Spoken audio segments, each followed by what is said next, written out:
we are back and we are ready for the Reading's Finest section. This is a section where we bring somebody into the studio to talk about what they do, what they are, who they are, their passions, and everything like that. It is a really cool section to give somebody else the platform to speak, since you always hear us in the first 45 minutes of the episode. It'll be cool to now introduce somebody else. And this is actually Bree's main guest. Hey, Pusha Bree. So first and foremost, you can ask the question. I guess I will give it off to you. Thank you. So, I keep them activists on me. I don't know if you want you might want to rephrase that a little bit. Well, I said what I said. So one of my favorite activists happens to be a very close person to me. I met him through my best friend. They're actually related because they're cousins. And he has a foundation that he created called A Simple Act of Kindness for the people back home, because he's originally from Guinea. Am I saying that right? Mm-hmm. Yeah, okay. Just want to respect my peoples. And I just want to, ask Omar Kallo. Yes. Thank you. Because, Bree got a problem over here. I want to ask Omar about his foundation, starting with, why did you decide to do this? All right. Well, my name is Omar, and I was originally born in West Africa, Guinea, born and raised, came here when I was 14. Been in Reading since we actually came to the United States. I graduated from Reading High School. Also, what year? 2009. Hey. Yeah, and also got my bachelor's degree at in criminal justice at Alvernia University. So basically, everything I've done has been in Reading. Well, like she said, we just started a nonprofit foundation called the Act of Simple Kindness. Basically, what drove me to start this up was about 10 years ago, I started traveling back home. So far, I've been there 4 times. The first time I went there, I saw something that I didn't like when it comes to education and children. Came back, went back again 4 years later for a family reason, saw the same thing happening when it comes to education. Kids are now either staying in school because parents can't afford to keep them in school, or, parents have to decide, should I just, put my child through school, or should I save the money and feed the family? So I saw all of that going on. Kids out of school, kids are in trash and ditches looking for cans to get money to eat and not in school. That was 4 years later. When I came back, I started, collecting certain school items for myself. Basically, I didn't ask anybody. I just used to buy school items and then send them back home. And then a few months after that, again, I went back, and it was still the same thing going on again. So that drove me to, put it out there and start collecting school supplies and basically try to eliminate barriers that having parents have second thoughts about whether I should put my child through school or, have money to feed the family. So it's called the Act of Simple Kindness, and with the help of my cousin here, Fadiba, we've been collecting a whole bunch of stuff so far. We've had a lot of people supporting us, giving us school supplies, and so far it's going good. And I recently just came back this past Sunday. I was there for 3 weeks. Had the pleasure of meeting some of the kids and, laughing with them, sitting with them, hearing their stories, and pretty much getting a better picture of what's really going on in the country. So far, we've been doing good with the donations we've received. Okay. Your fun fact? Oh, my fun fact. My fun fact is that I like to travel, basically. Obviously, I go to Africa a lot, but a different place I've been was Spain last year, May of last year. I think it was the greatest experience ever. We're going back. No, we're going back. We're planning on going together. Can we go with? For one, I was a little nervous because I didn't really know much Spanish, and I wasn't sure if people over there would understand me if I speak English. But luckily, I guess French and Spanish are kind of close to each other, so I was able to communicate with each other, with other people. So if they say something in Spanish, I kind of compare it to the French word. Okay. So doing that, French? Oh yeah.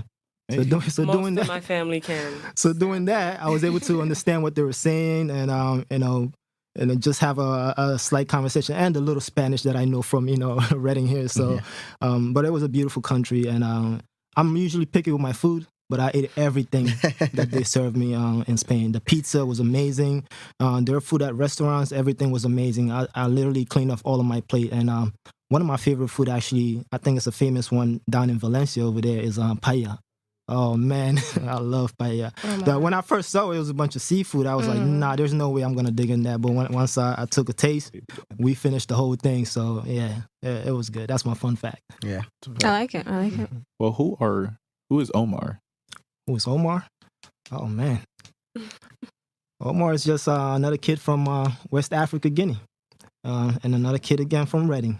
Going back home, seeing what's going on there, just thinking to myself that could have easily been me. And when I was there, most of my friends weren't from wealthy families, so I've spent a lot of time with them. So I keep thinking to myself, what would have happened if my family didn't choose to bring me to the U.S. For a better education. So when I go back there and I see them and through those situations, it's heartbreaking. So I guess you can say Omar is just another caring guy who wants to make a difference in the world. I like that. I like that too. So how can we get involved? Any kind of way. Give us ideas, put the word out there, share our page, everything we're putting out, share it, let people know that we're here, and what we do. So that's one way you can definitely get involved, and that's one way you can definitely help us move forward with our mission, putting the word out there, because not many people know. At first, I was very skeptical about putting it on social media, and which has to do something about ego as well. But after a little while, I was encouraged to just put it there. In my culture, it's viewed differently. It's viewed as you're showing off. You want people to praise you, and to be honest, I'm actually dealing with that so far. Since I started putting it on Facebook, I have, people from other side viewing it as me showing off, not knowing that I'm just trying to put the word out there and, let the people know that they can actually make a difference as well. Even if they're not physically giving us stuff, whenever, this is as far as my peers, my other African brothers and sisters, when they go home to visit, they can actually do something, even a simple act of kindness, to anybody to just change their day around. Because no matter what you do to those people, for those people, they appreciate it. It can be the smallest. That's something that can change their life. So that's one thing we're working on too. Putting the word out there, having people think of doing the same thing, not even dealing with us, but find it within their heart to just randomly do something. How hard has it been creating this foundation? It's been really tough, to be honest. Due to me not knowing how to go about it, it has only been myself doing it before I even put it out. But one day, talking to Fadiba, I think it's safe to say that she pretty much made it a lot easier for me during the 3 years that I've been, doing it in the dark. I didn't know that simply putting the word out there can just get it moving. So once she got involved, I can honestly say it's been a lot easier for me and the rest of us in collecting items and having people contribute. Even yesterday when I went to get my car, since I lost my car while I was in Africa, I spoke to her about somebody, what I was doing. As I'm speaking, this man digs in his pocket and take out $250 and give it to me. Now that $250 can actually put 30 kids back in school, which I am planning on doing. And keeping them in school for the rest of the year. So, putting the word out there made it very, very easy.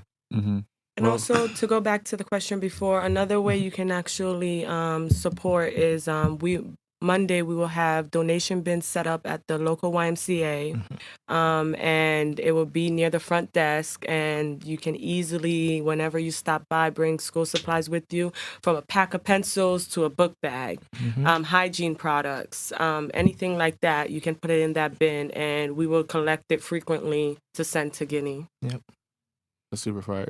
What I wanted to actually ask, especially for you, you keep saying like you had to do some more research and whatever that may look like. So what was your experience? Because how early were you born in Guinea? I was born there. How early did I leave there? When did you leave? Well, I left there in 2004.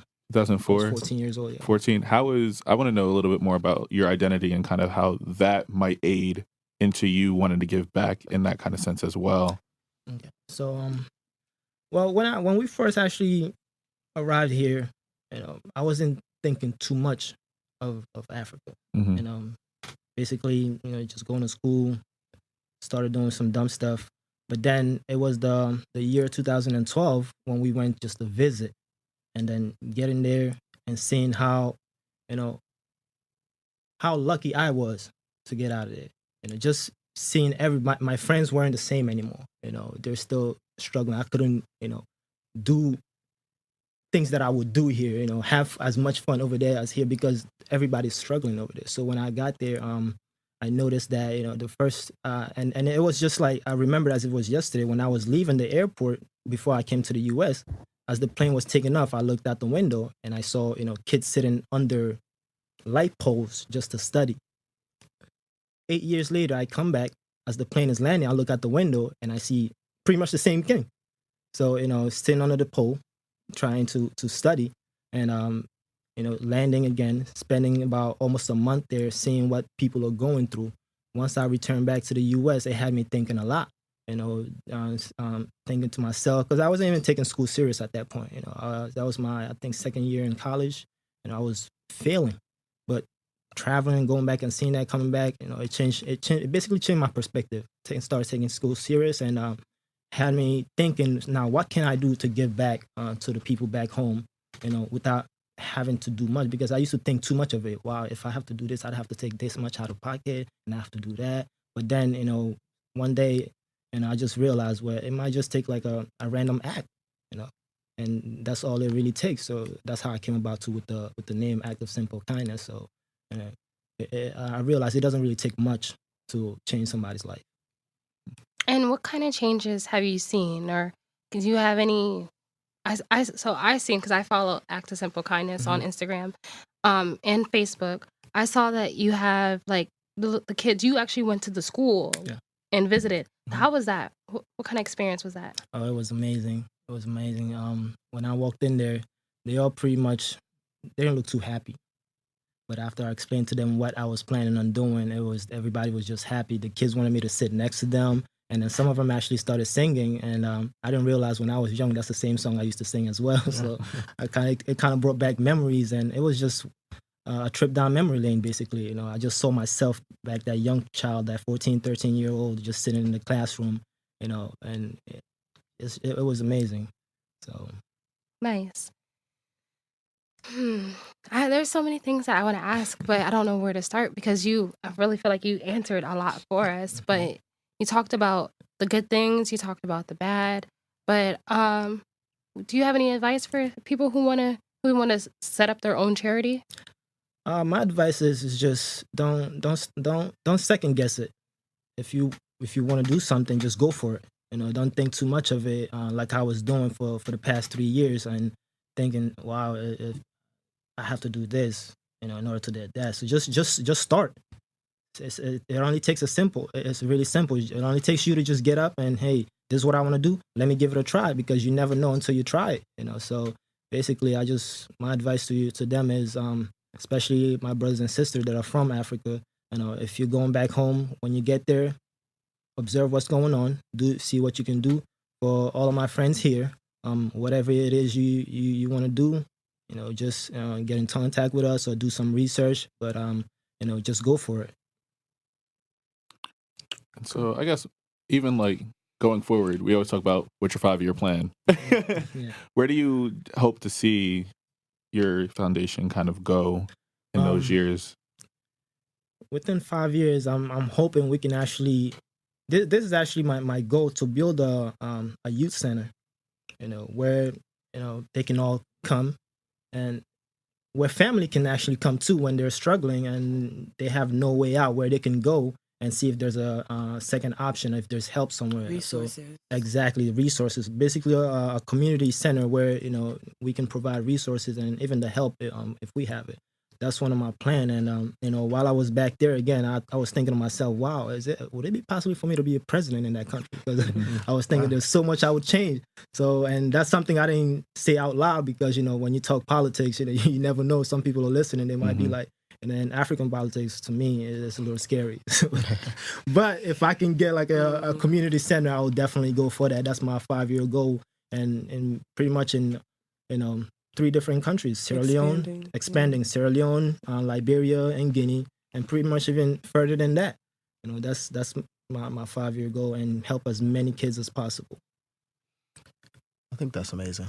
That's a fact. That is amazing. Yeah, because it's just like, just the fact that you were able to be inspired by like a random act of kindness, like a simple act of kindness, and where that goes. And we never think about that. Like, I know I'd be seeing someone on the street and they're like, "Can I get this much money?" I was like, "No, I don't carry cash." And so because you make me think about it and like, all right, what are we doing here at home? Because sometimes when you were kind of talking about your experience, when you said, "Oh, this could be me," or "There's nothing here for us," and education is where it's at. You honestly, I connected it right away to like how we view Reading, especially us growing up here from the get.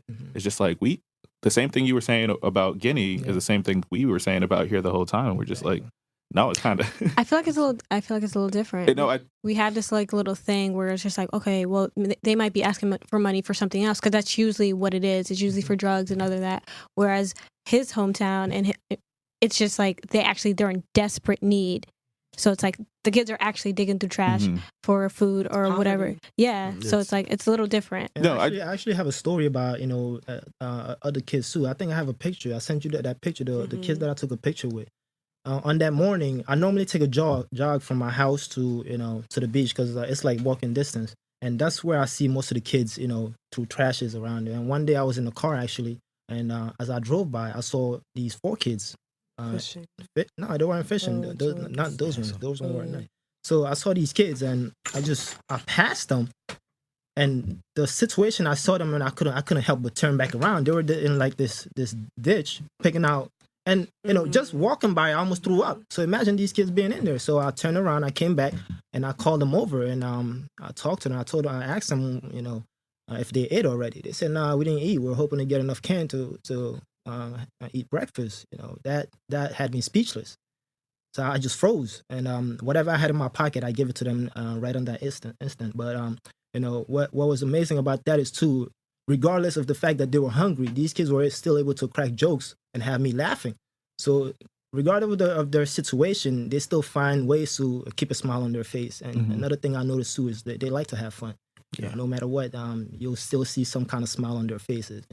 So that was pretty much because I was in a bad mood that morning, but these kids pretty much put me in a good mood with the jokes they were cracking, and everybody was happy at the end of the day. So and that was, I could have chose to just keep driving and turn a blind eye, but that random act that I did, it was a win-win situation. Not only they had money for breakfast at that point, and they didn't have to spend that much time in the ditch. Also, they changed my mood because I was going into a bad situation with the family. So they changed my mood, and when I got there, I was in a good mood, and everything went well that day. So you never know, performing an act of simple kindness, you never know what can happen. You can be helping yourself as well. So that was pretty touching when that happened with the kids. And do you ever get nervous because I know like people always criticize some foundations that were to go like from America going over to Africa and like, let me just give a helping hand to these people and like, let me help a starving African kind of thing like that.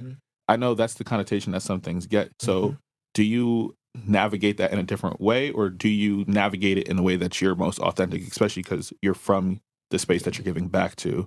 So like, what do you feel about other people doing it versus you doing it? Do you think there's a difference? Honestly, I don't think there's a difference. It's just anybody who sees a difference in that, it's just pretty much has some kind of bitterness in their heart. I don't care who's helping those kids back there. It could be Chinese, black, white. It doesn't matter. So I don't really pay attention to that. And, like I said earlier, I've even started receiving some criticism, and that's why moving about it. And like I said, Fadiba also helped me make things clear. But, some people might view it that, oh, he's just doing it for the show, just to show off, So I don't really worry about that, people viewing it as in a negative way. Because at the end of the day, I keep track of what I do. Everything I send, tell my mom, if possible, take pictures and videos, And if they don't want to, that's perfectly fine because it's supposed to be, an act of simple kindness. But we try to keep track of what we're doing. So that way, by next year, we know how many kids we can try to help again. I didn't even think that much about it until Fadiba started speaking about it too. So I don't really worry about that because everybody has their opinion. If you try to listen and keep listening to people's opinion, you're not gonna move forward. Because some people will say it just to hold you back. That's a fact. If I was to keep doing that and just worry too much about that, I don't think I would have gotten as far, or we would have gotten as far as we are right now. Because at first, I'm not even gonna lie, at some point I started thinking that. I said, wow, what if people started thinking this and that and that? But I'm like, nah, I can't worry about that because nobody's doing anything. We can't just keep turning the blind eye. If we're all keep worrying about that, nobody's gonna do anything about it. So personal opinions from others, if it's not positive, I don't really want it. I don't pay attention to it. Right. Fuck with that. I like that. Yeah. I mean, any other questions for around here that just popped up as the interview was going on? I know we still have a little bit of time. Are we doing the lightning? We about to do the lightning round? Okay. Yeah. All right.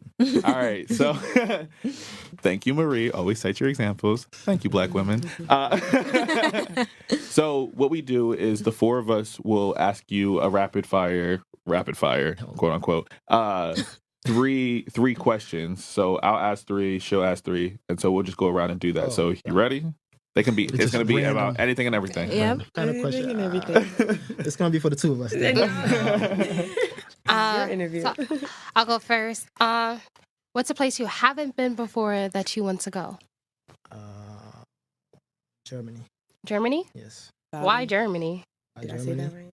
Yeah, why? Because my brother went there and he's always talking about it, so I want to see what he's talking about. Their streets are too small. I'm sorry.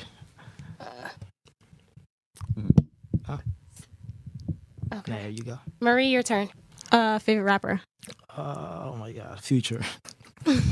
Really? Hey. Goodness. I'm surprised. I'm surprised. I'm not surprised. How you feel about his new project? I haven't listened to the entire thing yet. I was in Africa when that pretty much came out. Mm-hmm. You gotta sit up. There we go. So yeah, Favorite sports team? sports team. I don't have a favorite sport team, but I'm a LeBron fan, so wherever he's at. So there you go. What's your favorite color? Blue. Favorite ice cream? God, vanilla, I guess. Oh, you plain Jane. Favorite music genre? God, hip hop. Favorite dish? Paella. Okay. Over an African one? Nah. They wouldn't know She that. felt that.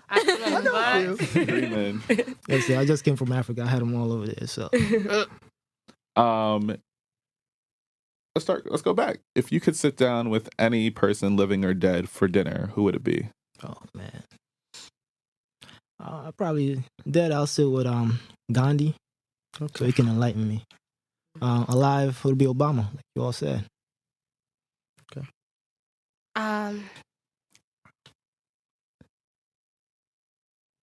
Favorite cologne?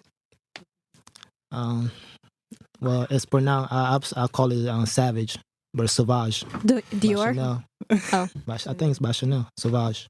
I think it's Dior. But don't judge me. I just bought it for somebody. But anyways, favorite things to do when you have free time? Oh, watch Netflix. The Office. Okay. Binge watch that a lot. Favorite season? Favorite season, definitely summer. Yeah. I cannot do winter. Oh no. Nah. Yeah. Summer. Oh my goodness. I said, nah, this is what I get for don't. What you? Wow.